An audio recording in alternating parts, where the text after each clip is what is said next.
It's fantastic that anything as vast and incomprehensible as London should evoke such personal responses. Dear damned distracting town, Alexander Pope called it. London is a modern Babylon, said Disraeli. That monstrous tuberosity of civilized life, that's Carlyle, of course. We take London on the chin, hate it, love it. Mostly hate it, to judge by the insults these writers have heaped on it. But London also collected at least one compliment, pretty enough for a poet's mistress. William Dunbar's, "London, thou art the flower of cities all."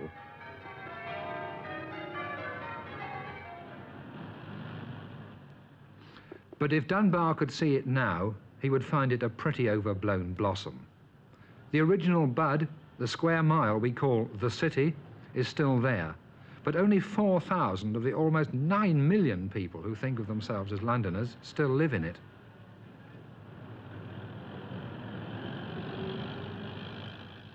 Every weekday morning, almost 2 million out of the 9 scramble for buses or sprint the last 100 yards up the station approach to pack themselves into trains that leave the outposts of suburbia, the huge sprawl of half town, half country that makes up Greater London. Outposts like Orpington, and from there they worm their way in through 15 to 20 miles of tangled railways until they arrive at the centre, the daily agony of the commuter caught up in the giant embrace of London. It's the agony of commuters in every great city, but worse in London, where the image of the original compactness still persists. At the centre, the fortunate few who still live there are wondering whether to have their breakfast boiled or fried before they go sauntering off to work, more or less at their leisure. And in the evening, while they return home at ease, the 2 million odd commuters are squaring up to the ordeal of fighting their way back home.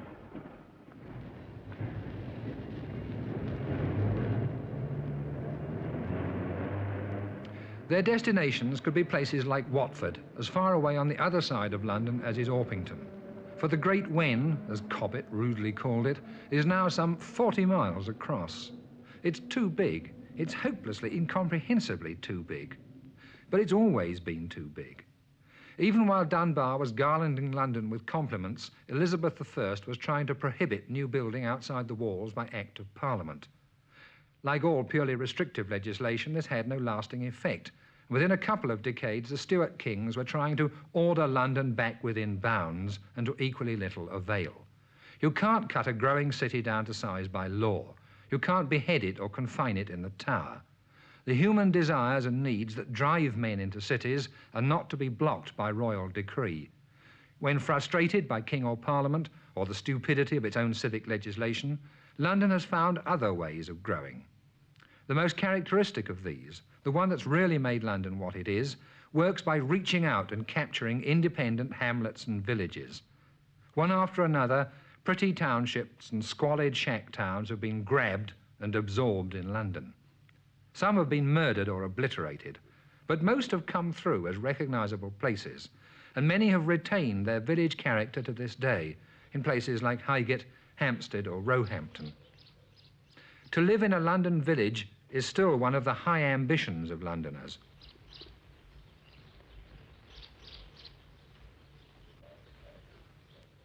This habit of capturing villages long before the main tide of building had reached them gave London its unique pattern on the ground. Compared with other capitals, it is thin and patchy, constantly being interrupted by parks, heaths, marshes, and other miscellaneous bits of greenery that have been preserved by royal decree, by civic authorities, or by the sheer cussedness of sundry individuals who hang on to their own bits of green, sometimes sizable bits, like this 2-acre garden in Chelsea, in the teeth of all the blandishments of developers or the bullying of local authorities. London's strength and London's weakness lies in its being a pattern of accidents. No great planner seized upon London at some crucial point in its growth and gave it a grand design. Most of the talent in planning seems to have gone into picturesque landscaping that accords ill with the idea of a capital city, a centre of imperial power. Most of London's great buildings are pretty undistinguished. Its pomp and its circumstance more often lies in a person or ceremony than in the architecture.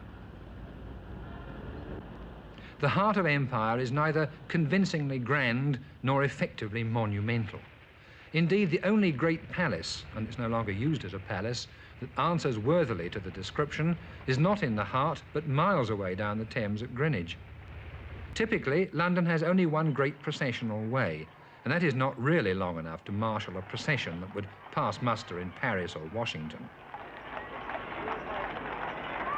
Equally typically, it has only one great public square where you can stage a decent political demonstration in what is now the approved manner, with banners and scuffles and all the rest of it. The rest of London's squares are private islands of trees and lawns and flowers, and you just can't demonstrate with your banner caught up in a flowering cherry and your feet in a bed of begonias. It is these private squares that are the real clue to what London is all about. They are neither public nor political.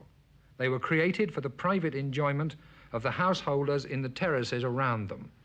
London was built around private citizens. It has managed to tolerate the presence of King and Parliament, but neither has ever dominated it.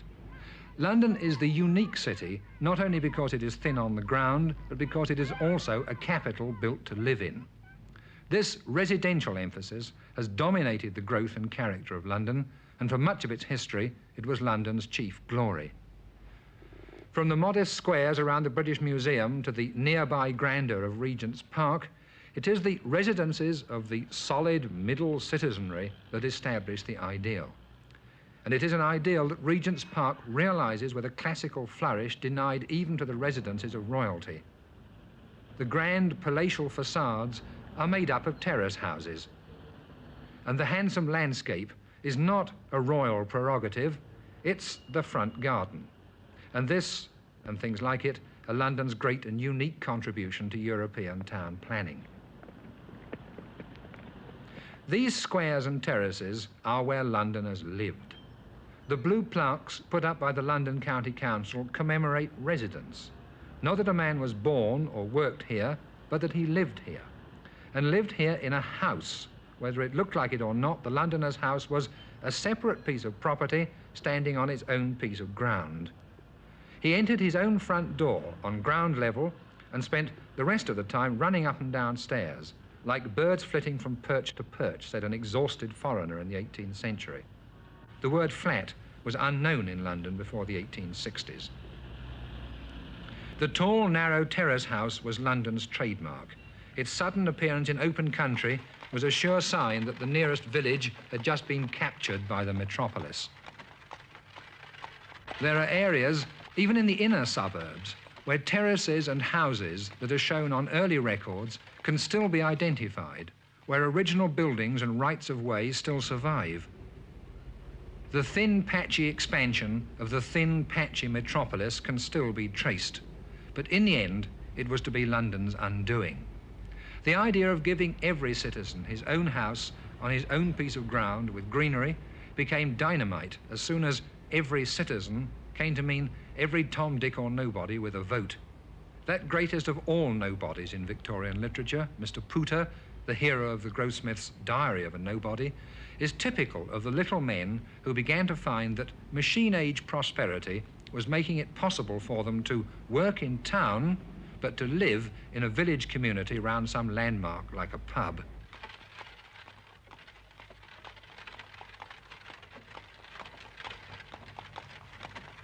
Wherever land was cheap and accessible, primly respectable little terraces began to go up. But now the communal square of the Georgian period was being replaced by the private garden and the private rituals of cultivating it. And as I said, this kind of green spread was town planning dynamite.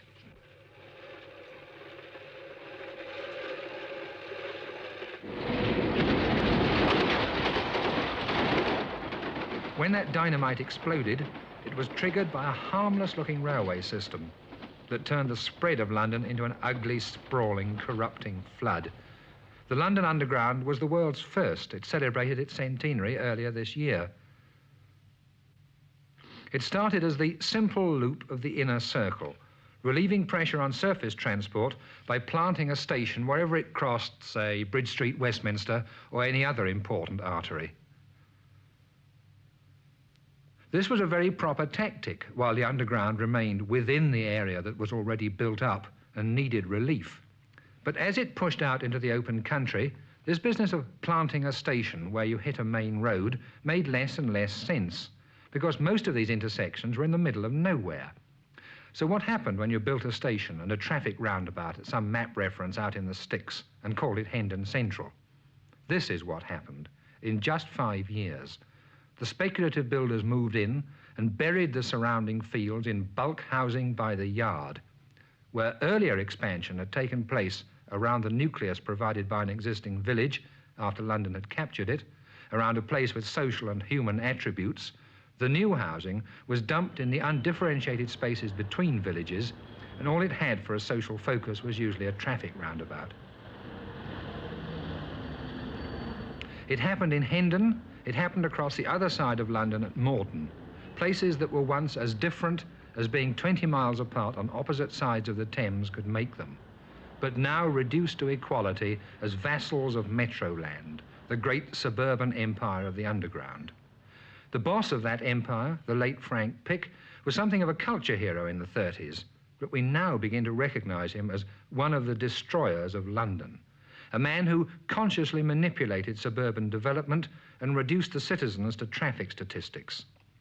When he decided to extend the line beyond Edgware, he is reported to have told an interviewer, "I'm going to move 500,000 of the buggers out here," and he was as good as his word. This is what Edgware looked like after he had finished with it. Another province of bulk suburbia and ribbon development, the great nowhere of fake half-timbering that rings London on all its most desirable sides. In this suburban ring, nearly a third of all Londoners now live, the dormitory suburbs where hardly a soul stirs on the streets all day. It is the true twilight zone of London, neither city nor country, village nor town, coming briefly alive when the commuters flock away to central London or flock back to their illusions of gracious living.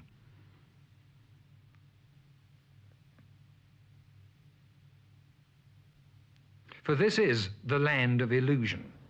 Illusion that can be as ludicrous as an attempt to create a fragment of gay Paris on top of a shed by the railway, but ultimately the tragic illusion that this is any kind of way to live in a great city, that to live like this is to be a Londoner in anything but the name. This illusion, or something like it, was shared by people who ought to have known better. The London County Council, for instance, the very opposite of a speculative builder, was dumping the working classes into out-county estates such as Becontree. They differed from Metroland only in being located in unfashionable areas. It is still formless, inorganic sprawl. The pattern of accidents, the mosaic of small decisions that had once been London's glory were now becoming its downfall. The decisions were no longer small. The accidents were achieving the proportions of national disasters. But it was human decisions that were building up to this disaster, and human decisions could arrest the process. The first counterattack was no improvement on the unsuccessful legislation of Queen Elizabeth and the Stuarts.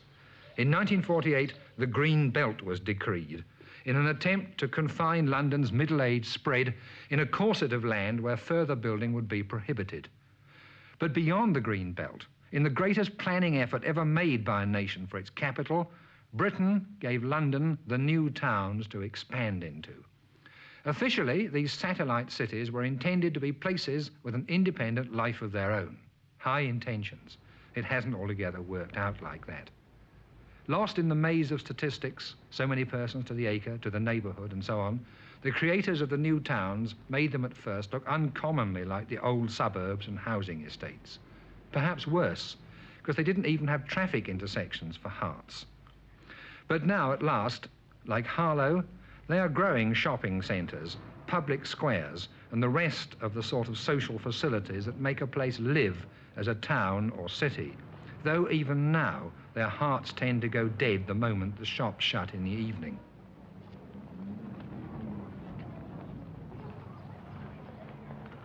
But they still represent London's residential ideal run riot, and their crowning achievement is to have produced housing that looks as if it might be the modern equivalent of London's traditional squares and terraces.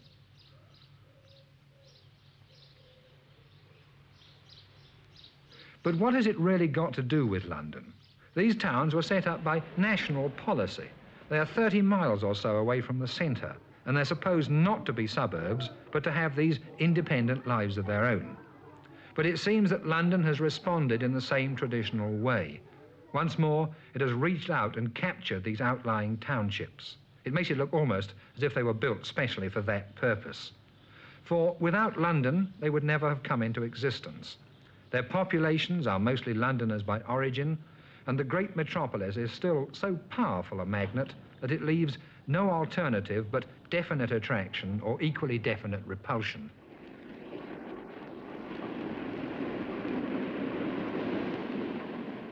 I would hate to sever my links entirely with London, and I enjoy working in London and living here. Commuting every day, and I enjoy that. I don't think I would go back to live in London, no, but I'd like to be near London.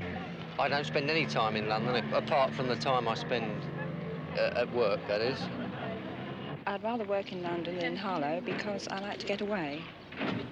Makes a change, makes a break. It's a sad thing, I think, that people should be travelling in such numbers between Harlow and London, because the object of the new towns was to give people more time to live in.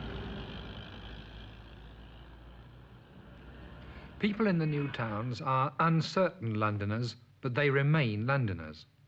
Nevertheless, they are really at the maximum distance at which London is still psychologically real. Modern legislation has moved them out of London. Modern transport makes it possible for them to get back in again. But there is a limit to how far this process can go. Yet the next wave of legislation is to move Londoners out to the so-called expanded towns that are 100 miles or so from the centre of London. What kind of Londoner will the inhabitants of expanded towns like Thetford be? No kind at all. If they feel like Londoners, they will feel like exiles, not only because of the sheer distance, but chiefly because they are cut off from the rich fullness of life in the mammoth city. When Dr. Johnson said that the man who is tired of London is tired of life, he meant the sheer quantity and variety of everything, all that life can afford. For some people, the richness is too much. For most of this century, planners and visionaries have denounced London as congested, inhuman, restless, wasteful. But the margin between fullness and congestion is very slight. Often it is only in the eye of the beholder. London can be like a party where there are just a couple of guests too many, a permanent scrum round the bar, the buffet like a pig trough. People you want to talk to are always on the other side of the room. But most of the time, London can be a party that really swings.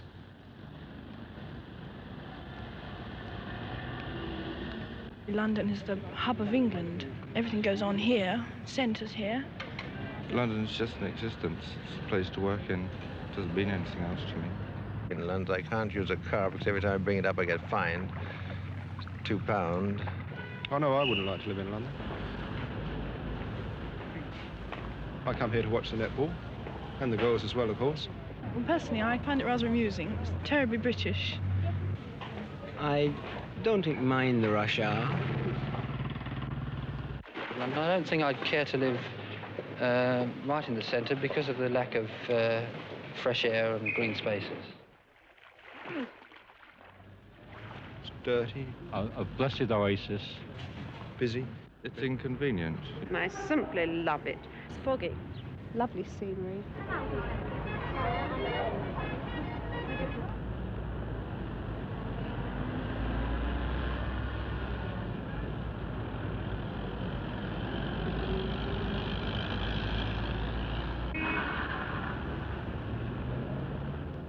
One of the real troubles with London is that it's like a party where people won't spread themselves properly.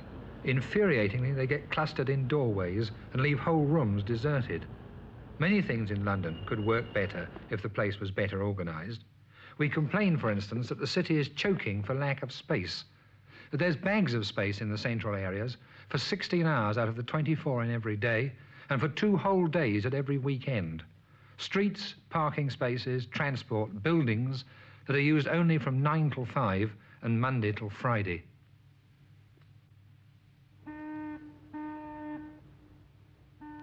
The next attempts to deal with the problems of the mammoth city could well begin by recolonising its heart. Urban renewal, is not yet a familiar concept in Britain, but it will have to be. In practice, it often means urban surgery. So far, the only kind of urban renewal that is understood by Londoners is slum clearance. But this, however necessary, has nearly always operated destructively, taking life away from central areas and leaving a kind of vacuum behind. Until recently, even the most admired housing developments were just further contributions to the sprawling suburbs. Even the Roehampton estate, internationally famous, handsomely designed, beautifully landscaped, and genuinely enjoyed by its inhabitants. The flats and masonettes are so compact and neat and easy to keep clean. But we find that it's ideal, especially for children. You can give them biscuits and a bottle of lemonade and say, well, go on up the Common or down Richmond Park. But it's the young children. There's nowhere where you can put them safely while you're indoors getting on with work. But Roehampton seems to be the point where the town planning tide turned. Sooner or later, there had to be a reaction, a return to the centre, to the old heart of London. Much of that heart is in bad shape. Worn-out buildings, bomb damage, planning that never deserved to be called planning, derelict industries and urban blight. Slum clearance can be the urban renewer's bridgehead into such districts, as at St Anne's Limehouse in the most heavily bombed area of the East End, but also in the shadow of one of Hawksmoor's noblest baroque churches. There, the London County Council has in mind something like a complete transformation. Not merely new and better housing, but a more effective organisation of what is on the ground, so that waste space becomes usable open spaces. Nothing grandiose, no Stalin LA stuff, but something that runs on in London's native traditions of orderly, close-packed housing in one place, open greenery in another, the patchy, hit-and-miss pattern that makes it the unique city. Yet the renewed neighbourhood, remember, butts up hard against the commerce and industry of Dockland. It offers the chance of work almost on the doorstep and the spectacle of a great port in action.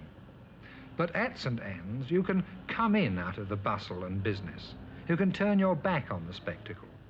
These relatively quiet interior spaces are the kind of benefit that properly thought out urban renewal can offer, and mere slum clearance usually cannot.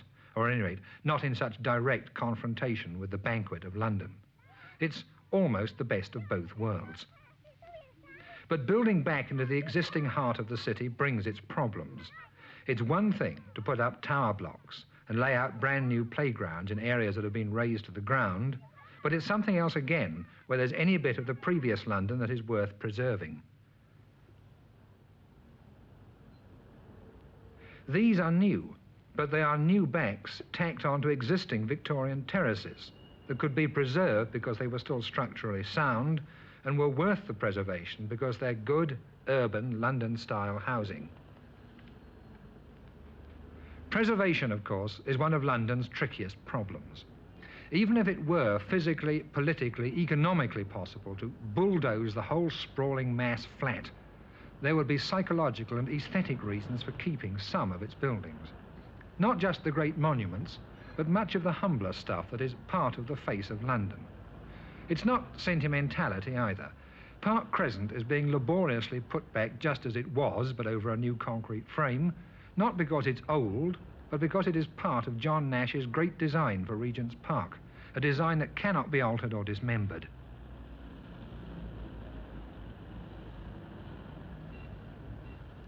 But there is misplaced sentimentality about Georgian terraces.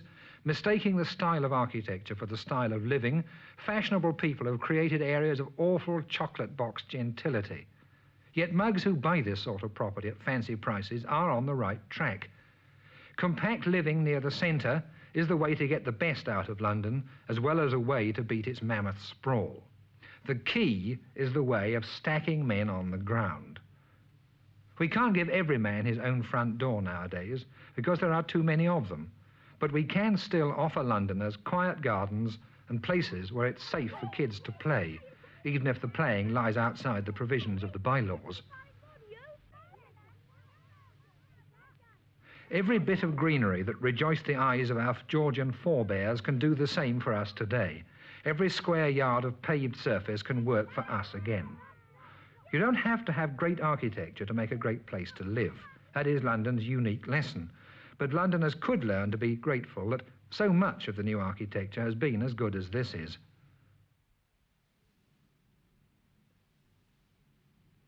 In the old London and in the new, the vital thing is always the handling of the pedestrians.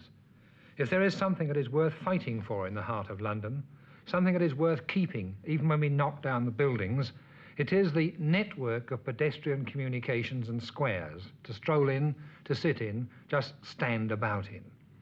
This pedestrian network is the common denominator of all great European cities. You might say it's the basis of European civilization. But each individual city has its own style of walking, so to speak. On the boulevards of Paris, it is a parade on a grand scale. But in London, it remains an obstinately medieval mixture, a sort of primitive democracy of residence and commerce, a sort of calculated chaos that is part of the rich banquet of London. It's worth keeping and enhancing, not because it's medieval, but because it is London.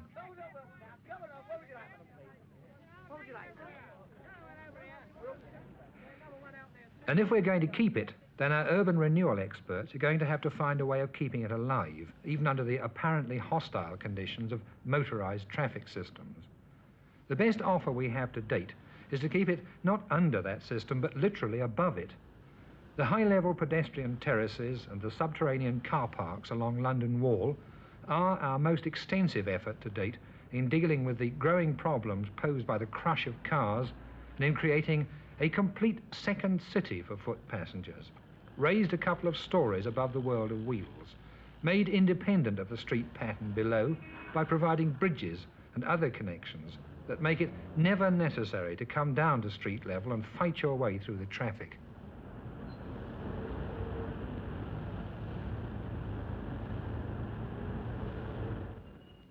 The idea is not new. It's been proposed before in London, but it just hasn't caught on.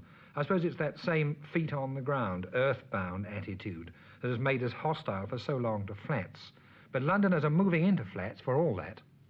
I particularly like living high.